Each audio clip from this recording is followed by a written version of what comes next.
नमस्कार, आप देख रहे हैं प्रभात साक्षी का खास कार्यक्रम कौन बनेगा गुजरातना सरदार। मैं हूं आपके साथ अंकित सिंह। गुजरात में आज पहले चरण के लिए वोट डाले गए। 89 सीटों पर आज पहले चरण में चुनाव हुए हैं। 788 उम्मीदवारों की किस्मत ईवीएम में बंद हो गई है। गुजरात में दूसरे चरण का मतदान 5 दिसंबर को होगा, वहीं नतीजे 8 दिसंबर को आएंगे। मतदान के दिन भी गुजरात में दूसरे चरण के लिए प्रचार अपने चरम पर रहा। भाजपा ने आज भी अपनी पूरी ताकत दिखाई। खुद प्रधानमंत्री नरेंद्र मोदी गुजरात में अलग अलग रैलियों को संबोधित किया। साथ ही साथ उन्होंने खड़गे के रावण वाले बयान पर भी पलटवार किया। इसके अलावा मोदी ने आज शाम में 50 किलोमीटर का एक मेगा रोड शो भी किया। गुजरात चुनाव पर भाजपा के राष्ट्रीय अध्यक्ष जेपी नड्डा ने कहा कि गुजरात का चुनाव भाजपा के पक्ष में जा रहा है। राज्य में प्रधानमंत्री मोदी के लिए बहुत प्यार है। मुख्यमंत्री भूपेंद्र पटेल ने गुजरात के विकास के लिए काम किया है। हमने आज के मतदान में सकारात्मक परिणाम देखे हैं।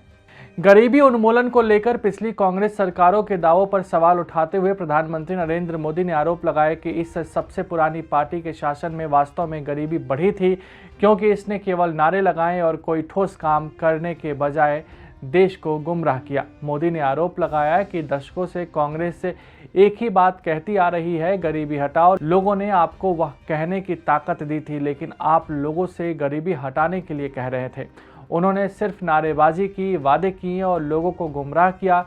यही कारण था कि वास्तव में कांग्रेस की सरकारों के दौरान गरीबी बढ़ी है।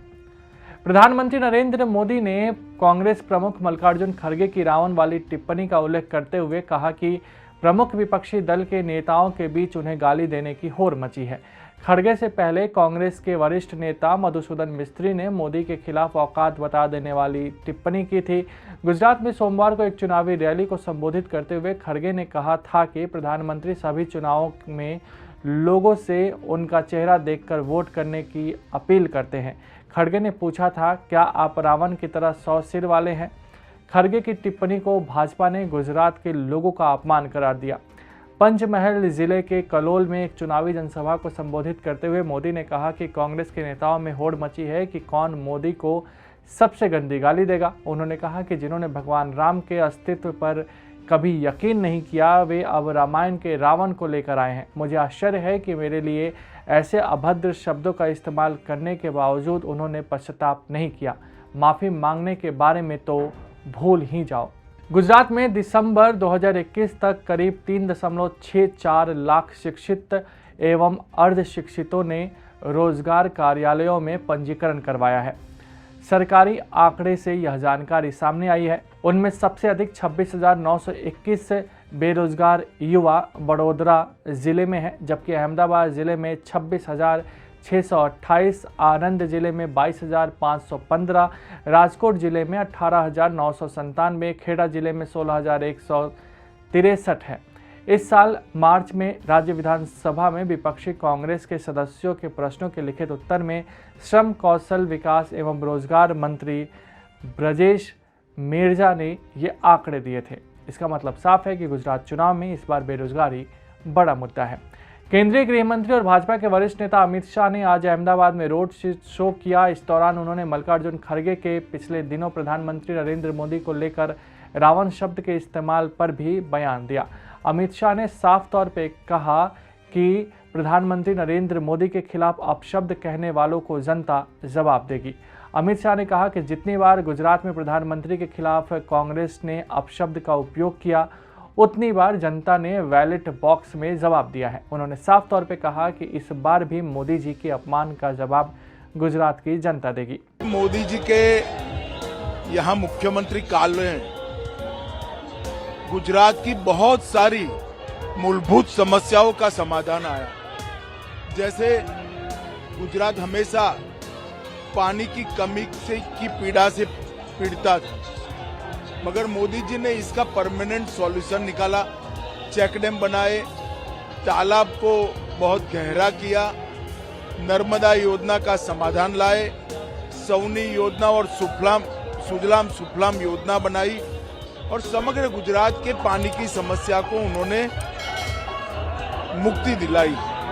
इसी प्रकार से हर गांव में 24 घंटा बिजली पहुंचाना, स्वास्थ्य सेवाओं का उन्नयन, एनरोलमेंट और ड्रॉप आउट रेशियो पर कंट्रोल आना, ढेर सारी मूलभूत समस्याओं का निवारण मोदी जी ने लाया है, जिसको जनता अपनी मन की गहराई से बहुत सम्मान करती है, प्यार करती है।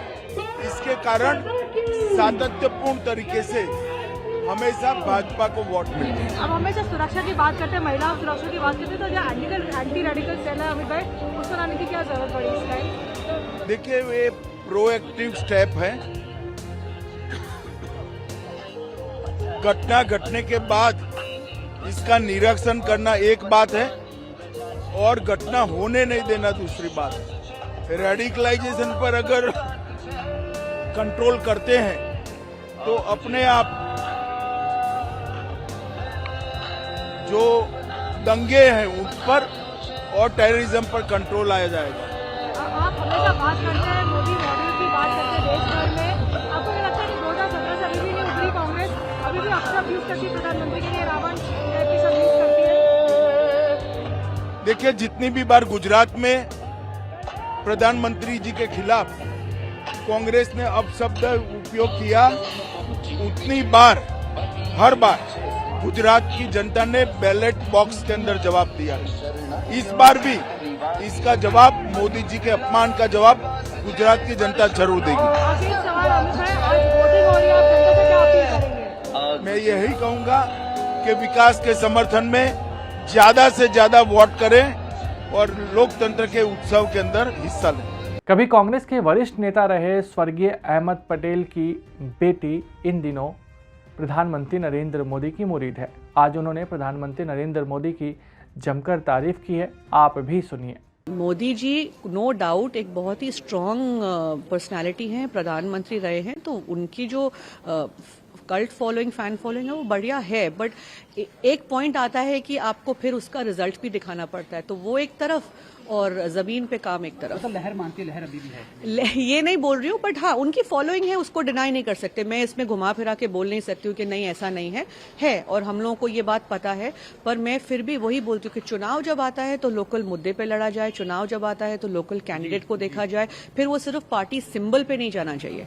मैम ये भी खुली थी कि राहुल गांधी जिस तरह भारत जोड़ो यात्रा निकालेंगे, हालांकि इसमें गुजरात चुनाव का इलेक्शन का डेट भी तारीख कहीं ना कहीं राहुल गांधी ने कहीं ना कहीं थोड़ी कमियां दिखी, जिस तरह से कहते थे बीजेपी कांग्रेस के कई दिग्गज नेता यहाँ पे प्रचार करना, लेकिन नहीं आ पाए, राहुल गांधी भी नहीं आ पाए जिस तरह से प्रचार। नहीं तो भारत जोड़ो यात्रा जो कर रहे हैं कोई आसान बात है किसी के लिए? 2000 किलोमीटर से ऊपर चल चुके हैं, आप देखिए किस तरह की भीड़ जुड़ रही है उनके साथ। तो ये चेंजेस होगा राहुल गांधी जिस तरह उन्होंने भारत जोड़ो यात्रा जो इमेज आपने बना के रखी, आप बताइए उस इमेज के साथ कोई इस तरीके से इस तरह यात्रा पे निकल सकता है? आप लोग खुद समझ सकते हैं।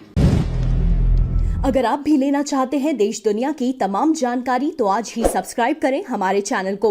साथ ही नीचे दिए बेल आइकन को जरूर दबाएं ताकि हर अपडेट आप तक पहुंच सके।